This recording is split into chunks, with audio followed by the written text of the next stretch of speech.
विश्व पर्यावरण दिवस के इस अवसर पर मैं आप सभी उपस्थित प्रतिभागियों का स्वागत करता हूं और हार्दिक अभिनंदन करता हूं। आज मैं अपार हर्ष एवं खुद को भाग्यशाली महसूस कर रहा हूं कि मुझे इस सभा में उपस्थित होने एवं इस मिशन अभियान का हिस्सा बनने का अवसर प्राप्त हुआ।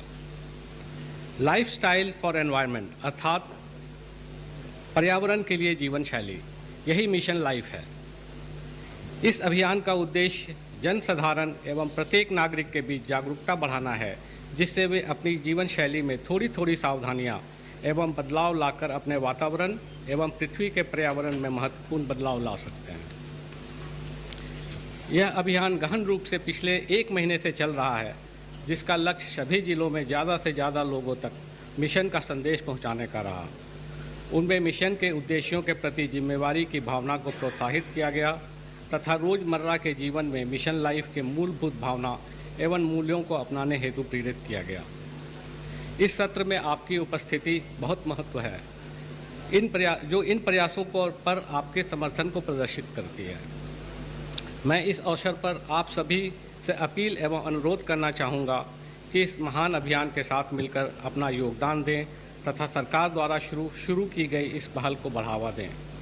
इनके अनुरूप क्रियाकलापों को अपनी जीवन शैली में अपनाएं एवं झारखंड को और स्वच्छ और समृद्ध, हरित एवं प्रदूषण मुक्त बनाएं। इस कार्यक्रम का हिस्सा बनने के लिए आप सभी को पुनः धन्यवाद। जय हिंद, जय झारखंड।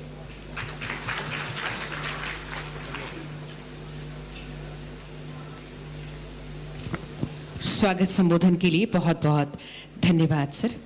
और अब मैं की नोट एड्रेस के लिए सादर आमंत्रित करना चाहूंगी आज के विशिष्ट अतिथि के रूप में हमारे बीच उपस्थिति doctor Sanjay Srivastava sir, PCCF head of forest force, department of forest environment and climate change, Jharkhand. Sir आप आएं और हमें संबोधित करें।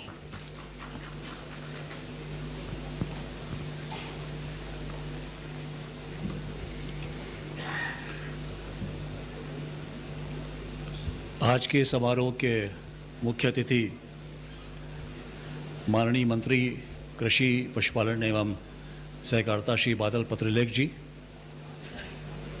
अध्यक्ष श्री झारखंड प्रदूषण कंट्रोल परिषद श्री शशिकांत सामंता जी, अपर प्रधान मुख्य वन संरक्षक कार्य नियोजना झारखंड श्री कुलवंत सिंह जी, सदस्य सचिव झारखंड प्रदूषण कंट्रोल बोर्ड श्री वायकेदास जी,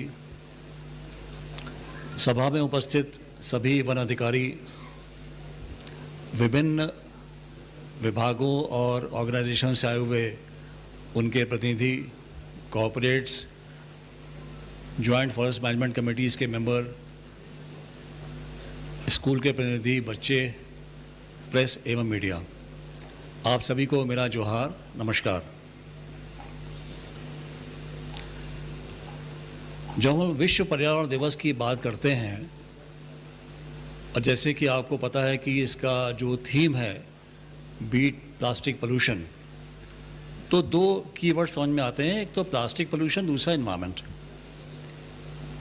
तो मैं दोनों चीज़ों के बारे में थोड़ा सा अपने विचार रखना चाहूँगा आपके सामने। पहले का प्लास्टिक पोल्यूशन की बात करें तो हम सब लोग कहीं ना कहीं प्लास्टिक से घिरे हुए हैं, चाहे हमारा पेन हो, चाहे शर्ट का बटन हो, चाहे कोई भी चीज़ हो, उसमें प्लास्टिक ज़रूर इन्वॉल्व है। पिछली सदी में जब प्लास्टिक का एक तरह से आविष्कार हुआ होगा तो उस समय इसको एक मिरेकल माना गया, लेकिन समय के साथ साथ ये मिरेकल जो है हम लोग के लिए शायद एक अभिशाप बनता चला जा रहा है। बहुत बार ये बात होती है कि प्लास्टिक की बोतल को यूज़ नहीं करना है। मुझे भी जान के बहुत आश्चर्य हुआ कि पूरे विश्व में हर मिनट में 10 लाख प्लास्टिक की बोतलें खरीदी जाती हैं। 10 लाख एक मिनट में।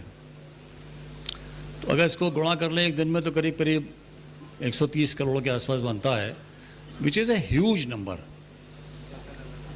अब बात ये आती है कि ये प्लास्टिक जो प्रोड्यूस हो रहा है ये जाएगा कैसे, इसका डिस्पोजल कैसे होगा।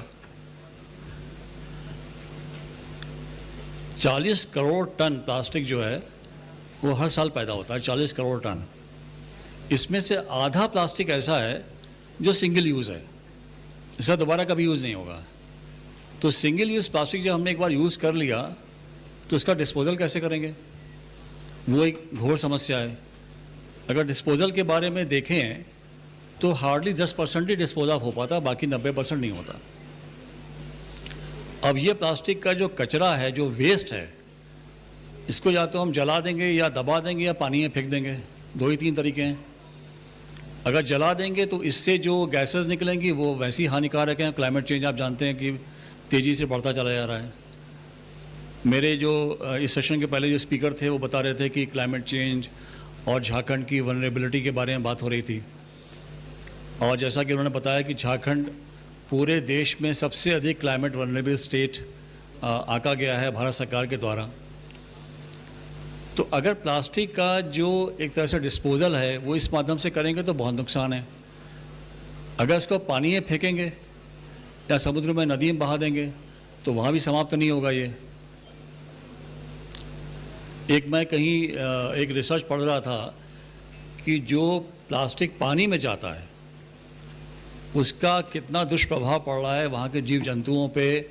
और चूँकि ये फूड साइकिल है, इससे मान लीजिए कि मछली ने प्लास्टिक को निगला और अल्टीमेटली वही मछली को हम लोग किसी न किसी फॉर्म में जब कंज्यूम करेंगे तो it is coming back to us. तो एक बहुत विशेष साइकिल ये क्रिएट होता चला जा रहा है। तो हम सबके सामने सबसे बड़ा चैलेंज ये है कि प्लास्टिक का पोल्यूशन और प्लास्टिक का डिस्पोज़ल कैसे किया जाए। कुछ नीतियाँ बनी भारत सरकार की, कुछ लागू हो सकी, कुछ लागू करने में अभी समय है, सबके सहयोग की आवश्यकता है।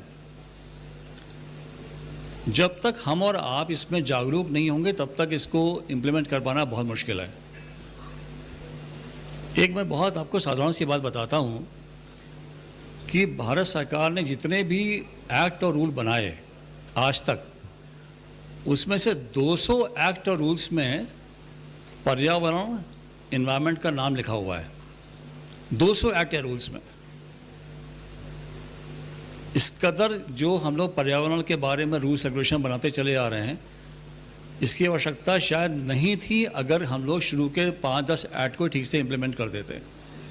वो नहीं हो पाया, तो इसलिए एक्ट पे एक्ट तो बनते चले आ रहे हैं, लेकिन उसका जो प्रभावी एक तरह से जो इम्प्लीमेंटेशन है वो नहीं हो पा रहा।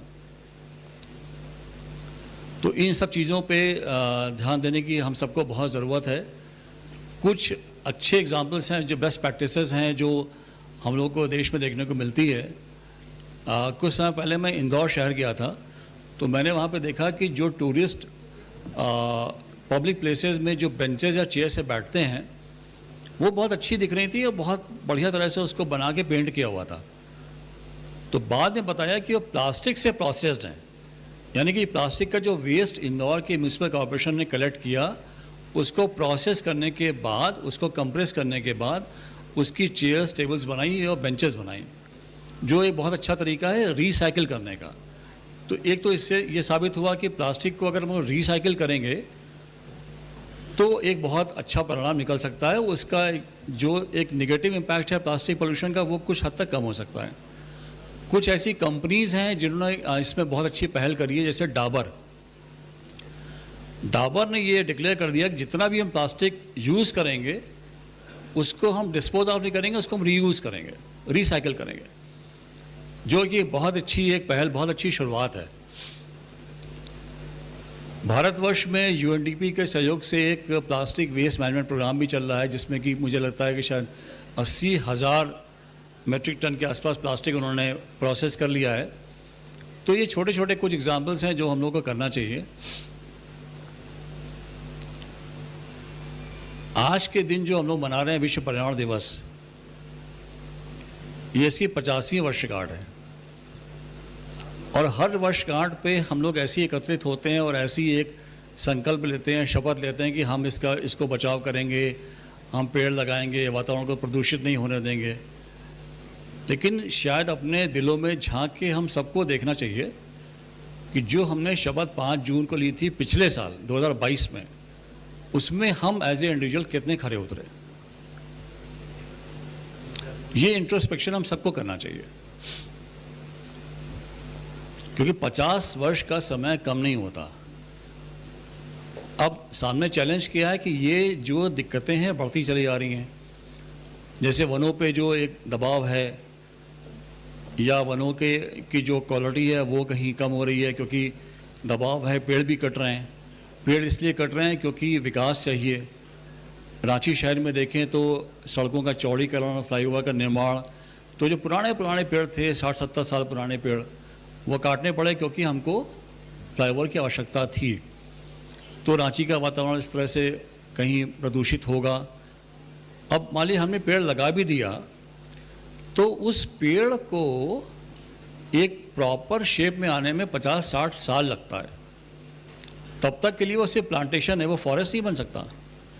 कोई भी ऐसा प्लांटेशन बनेगा उसको फॉरेस्ट बनने में बहुत समय लगेगा। तो कहीं ना कहीं वो जो बैलेंस है पर्यावरण और विकास में